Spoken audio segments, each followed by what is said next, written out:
Chisca Valladares is known as the Twitter nun and has more than 45,000 followers.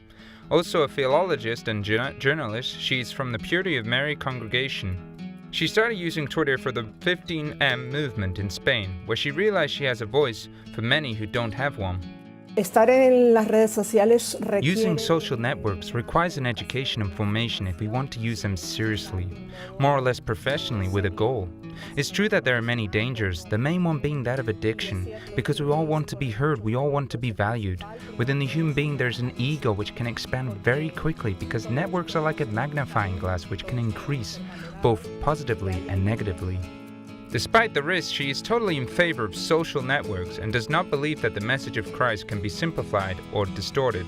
Benedict XVI said a gospel verse has the same length as a tweet, which was then a maximum of 140 characters.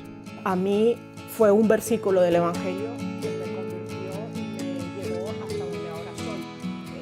Ese versículo decía simplemente... It was a gospel verse that converted me and led me to where I am now. That verse simply said, "Not everyone who says, 'Lord, Lord,' will enter the kingdom of heaven." If it's able to move and transform a whole life in less than 140 characters, I believe that we are called to be able to say powerful messages in very few words. I believe she has a huge responsibility due to her ability to reach and influence many people. She helped change the life of an atheist journalist who was ill with cancer and converted before dying. Another person traveled to talk to her and explained that he was gay.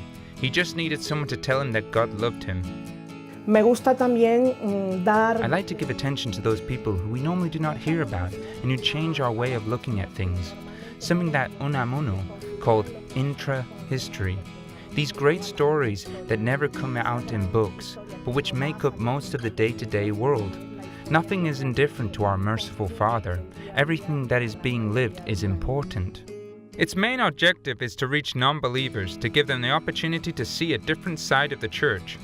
Chisca avoids explicitly using religious terms, but believes that the message behind each of her posts are an evangelical message.